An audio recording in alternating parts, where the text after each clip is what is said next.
Not a bad looking little fly. Not at all. I like it. Any questions? Good job.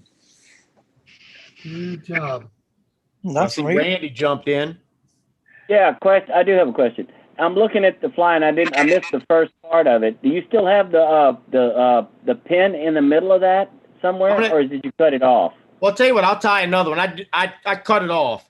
But like I was saying, you can tie it if you want. You can tie it with the pin in it, and then put beads on the bottom part of the pin, and it would be like a keel with some rattling beads on it. But this one is just the pin itself. Okay, I couldn't tell if other one real quick. I can do that.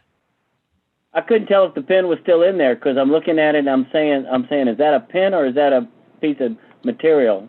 Well, this is the pin. Well, see, this is the safety pin head, right? Pin head. And then right. Yeah, see, the pin is not in there, right? I got you. I see it. I can tell now. Okay. But I'll go ahead and tie another one just to run through it. It's not gonna hurt me to have a few of these. that looks pretty good. I bet that would catch some fish. Like I said, it looks like a it's very similar to a clouser. It's weighted in a different way. Yeah. You know? Yep. I mean, so it just puts, I mean, and when I actually tie clousers on these jig hooks too. And I just when I put the dumbbell eye on them, I'll put the dumbbell eye on the front. I'll tie the dumbbell eye in front of the eye. When you do that and you do the balance thing you just did, how does it look? I'm gonna show you. Oh, you're getting ready to tie a clouser with the balance as well. Oh, you mean if I tie a clouser, how's it balance? Correct. Now granted, I'm probably not using lead. I'm probably using brass, maybe. They balance okay. I mean, really, really when I was tying those clousers, I wasn't trying to get them balanced like a true jig. I was mostly trying to get them to, go down, hook up, So I haven't messed with a whole lot. Especially after I made those lemon head flies that I made before. I may have to make some more of those before the trip just to see if those work again. But they were like yellow and chartreuse and with like fluorescent orange eyes on them. And they were bead chain eyes. But what hook is that? Sydney, what hook is that? This is a 2-aught mustad something. The lid is missing. The lid is missing from my bag here.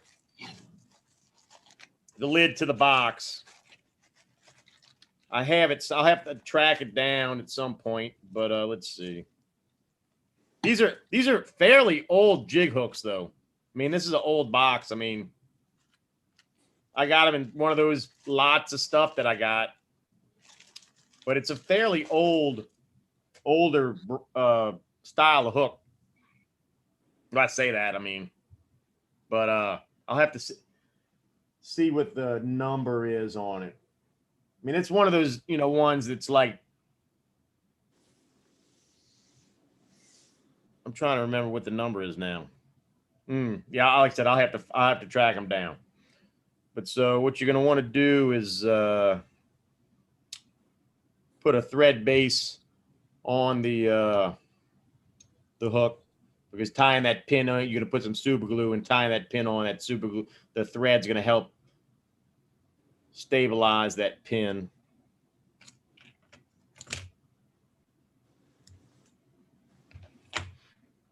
And so these are about 2-inch, or I guess they were 1.46 inch safety pins. So this is what I'm starting out with. And like I was saying, so you could tie the whole thing on here, and then you could tie the whole thing on there, and then once you tie it on, you could put some beads on this bottom part and then shut it. And it works like a little keel, right? That would sit down like that. It would then be on here. And there's, oh, yeah, I could do that. Wait, hold on.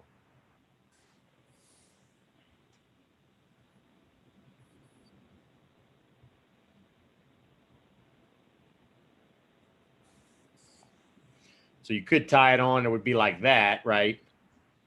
And then you would have some little rattling beads on it if you wanted some rattling beads on it. Right. Right.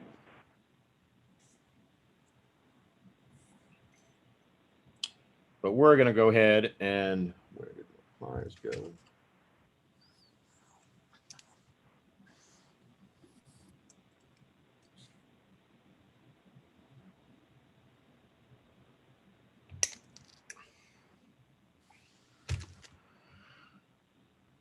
We're going to nip that off like that.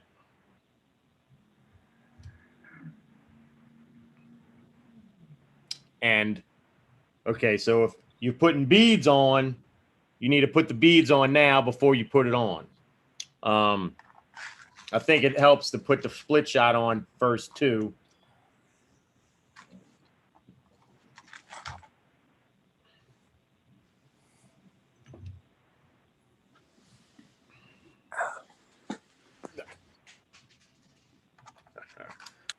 Now I know why people use beads.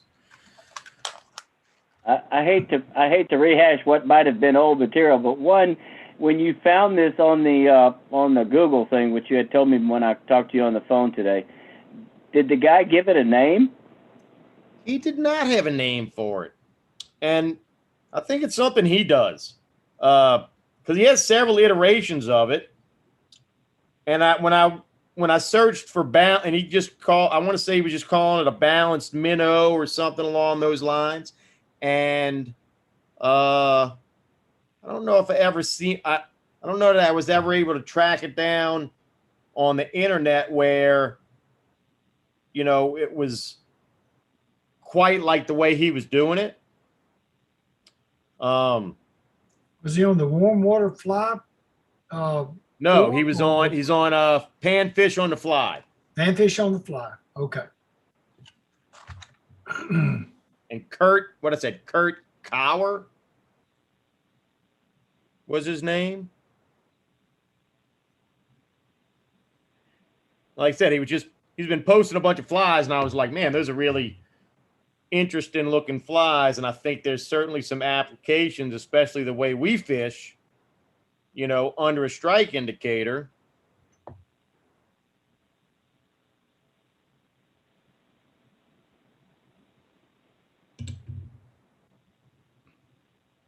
So that's 2 B-sized split shot.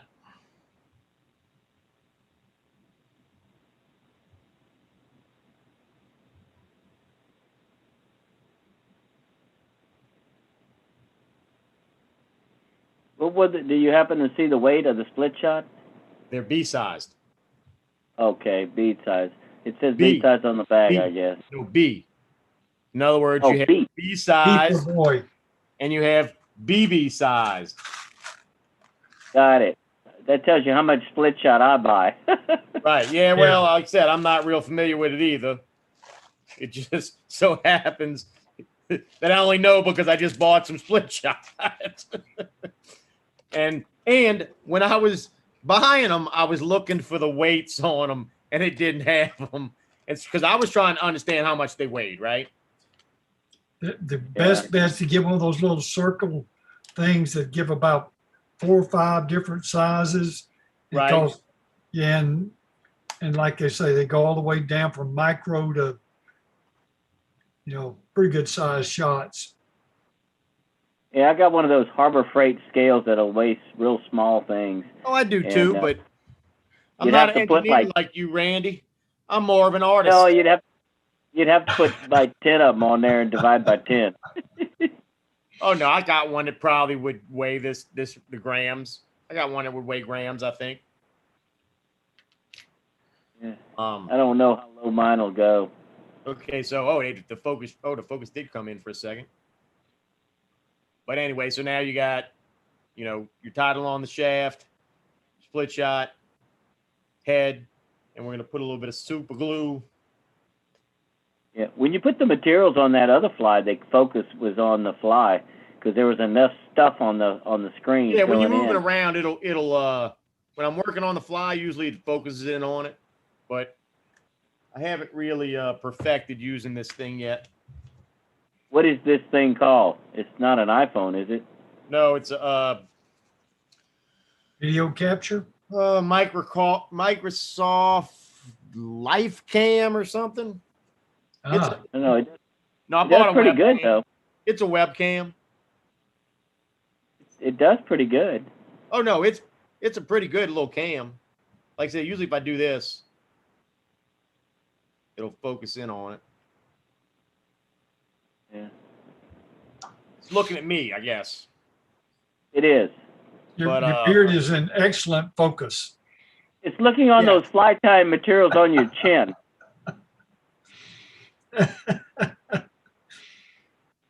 Man likes to know about Shuck Commander.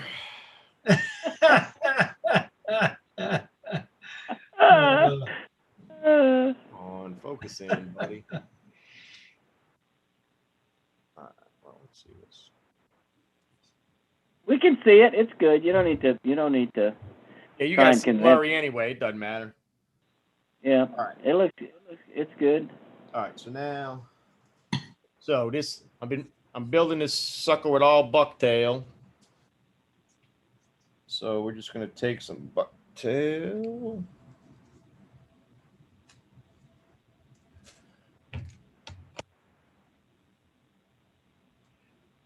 Take out the shorts.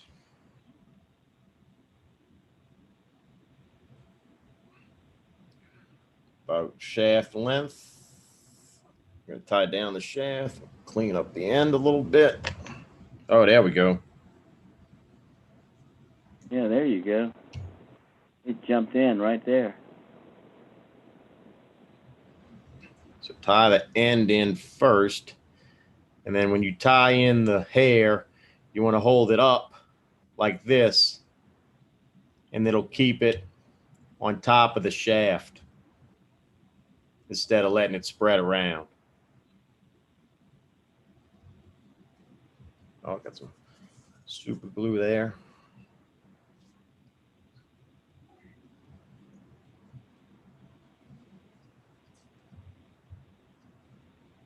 All right. Half hitch on it. And this fly, I definitely do half hitches as I go throughout the fly because you're putting a lot of wraps on it and you don't want your whole fly to go to pot if actually I'm gonna put a little bit of head cement on here too while I'm at it.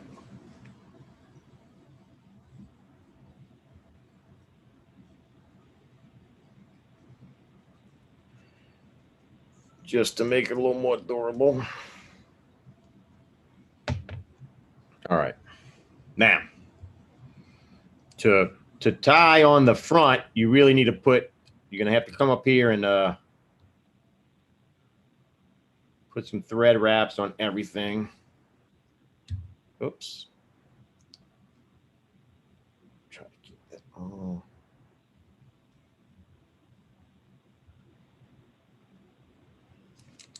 Also will help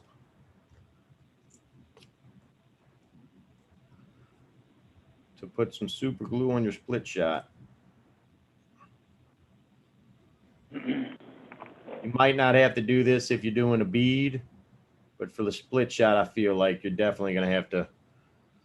Well, I mean, I guess you're tying them on with thread too, but the super glue is certainly going to help keep them in place.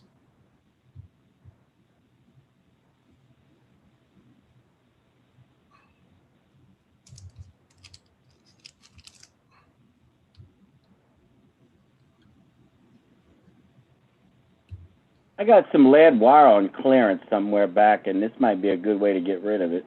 Oh yeah, I think lead wire would work great too. It's not something I use very often. Right. But this looks like it would be a perfect way to get rid of. It was I don't remember where I got it, but I got like a spool of each of 3 different sizes. Oh, wow. I mean, it's a thread spool. It's not like it's Yeah, no, yeah. But still.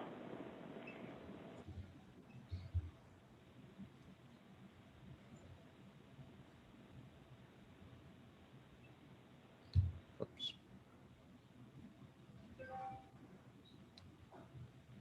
All right. So now what we're going to do is we're going to put 2 sides on and a top.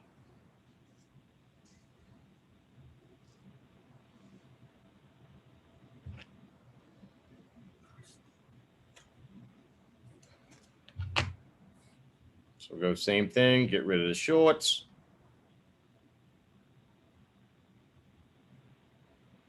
We want it to be about the same size. So, well, we're going to be close. That'll be fine. Let's just clean up the front. And you're going to tie it right on the side of the safety pin head, which is why we put the thread wraps down, so that you'll be able to it'll hold the thread. If you don't put the thread wraps down, the hair doesn't really like to tie to the side of the safety pin. Gotcha.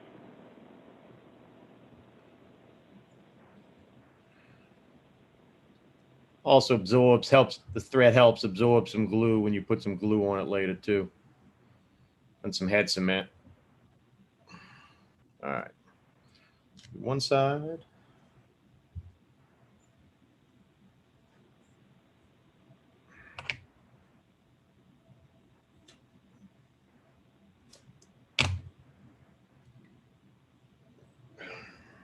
Shorts.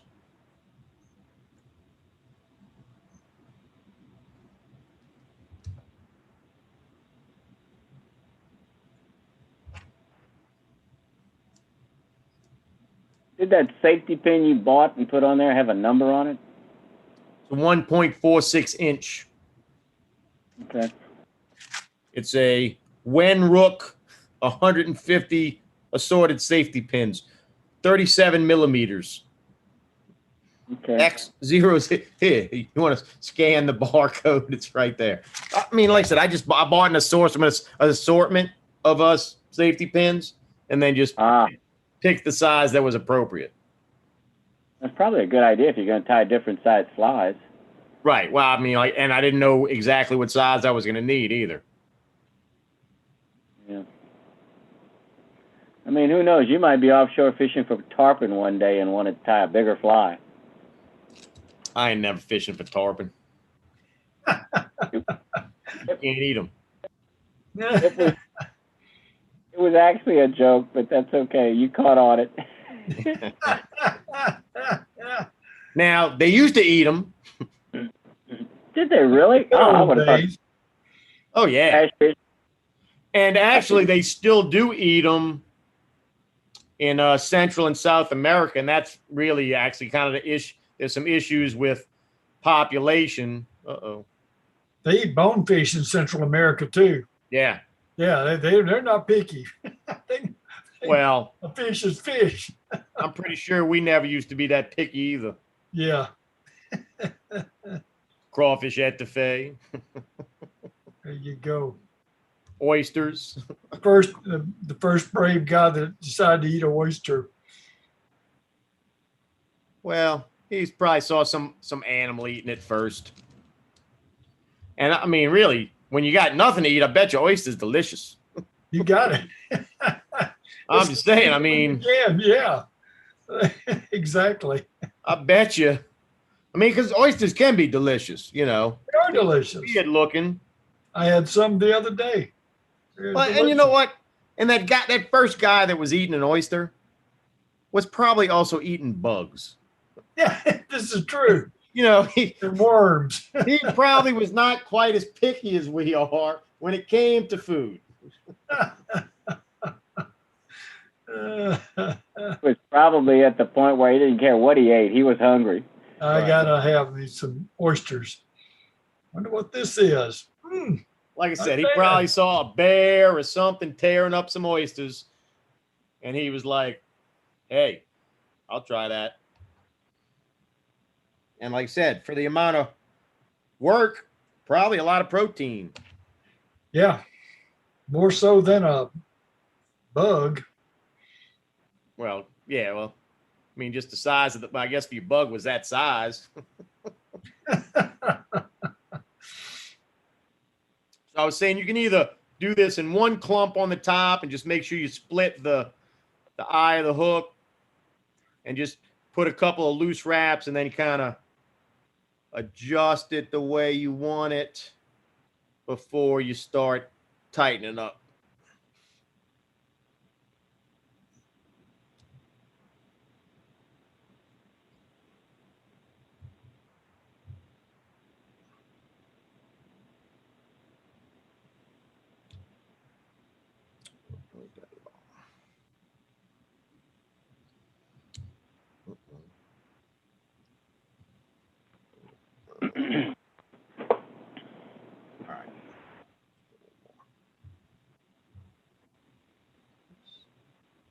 All right. Now I'm going to take a single piece of hollow flash and we're going to put that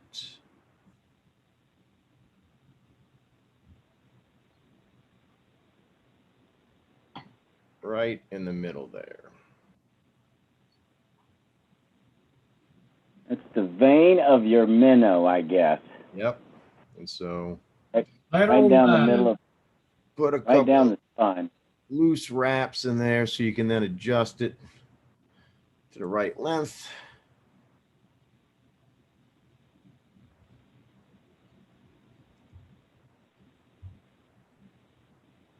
Put a 1/2 inch in it to keep it there.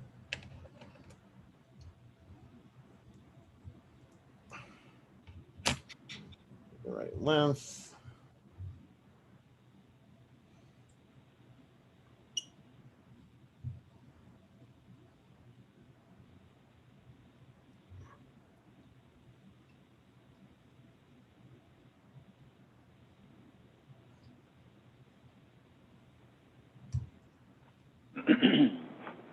Same thing on the other side.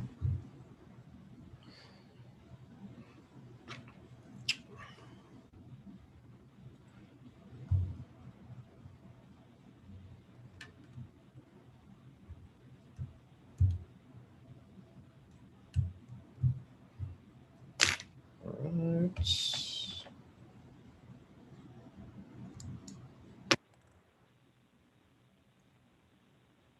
Put that to about the same length. And I just have some, where'd they go?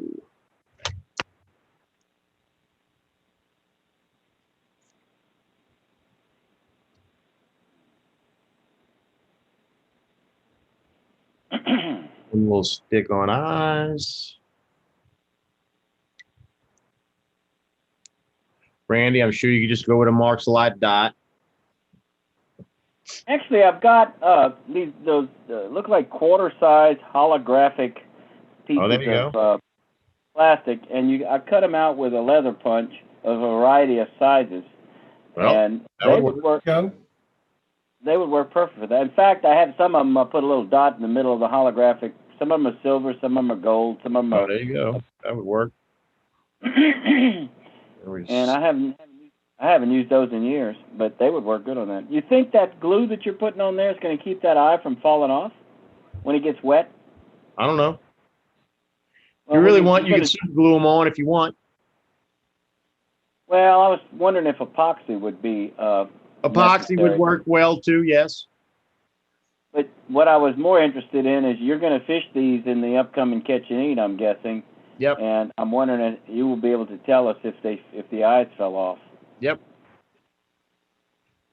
I mean, they're still stick eyes, so they do have some glue on them. But certainly you could epoxy these heads much better. That would, and they would, you know.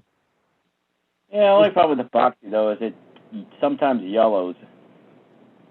And then I don't plan on these things living that long. You'll trade that fly for one redfish, right? I don't have to. I cook. Yeah, that's right. Yeah, redfish. If it catches a fish, I can throw a fly away at that point. I put it on the wall. All right. There we go. That is beautiful. Beautiful, beautiful. So actually, I guess technically it's that, like that. And So Randy, how it balances. oh yeah, so what I do a little, where'd my little thingy? Oh, where did I just hide it? So you just use your little Mattarelli. readily to show how it balances. Wow, balance is pretty doggone good. It does. That's pretty impressive. So but the thing is, you could make the head stick out farther if you wanted to, you know. I think it's pretty relevant. Yeah, as long as it's not, the head's not sticking straight up. Right. If you had like the weight putty, you could put weight putty into the safety pin head, you know, or you could stick that lead stuff into the safety pin head. Well, if I used lead wire, I could put more Lead wire, wraps on it. You could balance it to the point where it'll balance perfectly. I can make it. I can make it And do a when you nose got it dive. wet, it would change it all with salt water. Yeah. That's a good point. That's a very good point. Its question is, you showed us how it balances dry. I wonder how it balances wet. So as long as it's just not hanging up and down, it probably doesn't matter. No, it's gonna be perfect. No matter what happens to it, there's, you can tell by the way it's oriented in that midair. It's gonna be perfect. And this is what I was talking about, Randy. Yeah, those are the ones I have. That's what I bought. They used to be 50 cents each at Academy, and you can buy them by onesies. Yeah, movie and popcorn and a drink used to be $0.25. Yeah, how much are they now? I think they're $1.80 something or $1.68 or something. Well, that ought to tell you how long ago I bought my last one. my biggest problem is you can't, like I've only found 3 of them at Bass Pro one time. Yeah. So I ordered a box of them from Como. Well, I've been retired for 7 years, and I know I have not bought any in retirement. So the ones I've got are probably the last bought 10 years ago. I wonder the last time Dugan bought any kind of fly fishing stuff. I don't know that Dugan buys any. I think he wins everything in raffles. I thought he got it all from you. That too. Bars Randy's. Why does he need to buy anything? That's what I'm saying. Yeah. So there we go. That's I don't even know what to call him, but he's a balanced minnow. I like it. That's beautiful. That is absolutely beautiful. No, they came out pretty good. That to me looks like it would do a little bit better catching on a trout popping with a popping cork on it than a clouser would. I don't know. It looks to me like it would be a little bit more productive. Good suspending fly. Right. Yeah. No, and that's like I said, when I saw these things, I was like, man, we fish under a strike indicator so often. You know, that balanced fly makes a lot of sense. And so all the balanced flies I was looking at, they were just using a regular pin, right? You just use a regular pin and then put a little bead on it and put it out in front of the, front of the eye of the jig or whatever, or of the eye of your hook. But then you didn't have anything to build a head on really. Whereas this, I mean, you can build a head on this, because you got that safety pin head to build on. Yeah, and I know in the phone call this afternoon, you and I talked about it. You must have said safety pin at least 10 or 15 times, but my brain kept thinking straight pin. Right. And when you showed me that safety pin, I'm thinking, oh crap, he said safety pin. No, yeah, that's perfect. And like I said, and then you could even build it with that keel that would then rattle too. So I think I'd leave the keel off personally. I like the way that you got right there. This looks real clean this way. Right. Looks very clean. Oh, and Randy, I was saying that I'd gone to Cabela's a couple weeks ago, and they had a bunch of really nice flies. Oh, I like yours better. Right. I'm just saying these are things I bought them really as ideas as much as anything else. This is the most money I've ever spent on flies. Actually, I ought to give the club the freaking receipt. I like that shrimp. That's pretty. Shrimp. That's a good shrimp. Pretty. Well, I would say I hadn't seen. I mean, I usually just got a bunch of flies that doesn't look like they even apply to anything we do. You know, so that's a beautiful fly. Right. Oh yeah. Wait, look at this crease. Wait, look at this crease fly. Wow. Yeah, that's beautiful. That will catch a fish there now. I mean, look how pretty that is. That looks like those pencil poppers that we used to make. It does look like a sort of like it's like a crease fly. It is. I mean, it is a crease fly. You can tell it's been bent. You know, same way. And then some that's a nice little spoons, fly. Little spoon flies. I really like this one. So this one is not only it's pretty, right? It's got the little eye on it and everything. It's got a weed guard on it too. Wow. Yeah, that's neat. That's almost a must with those dadgum spoon flies. They get hung up on everything. Yeah. So, like I said, so this was at Cabela's.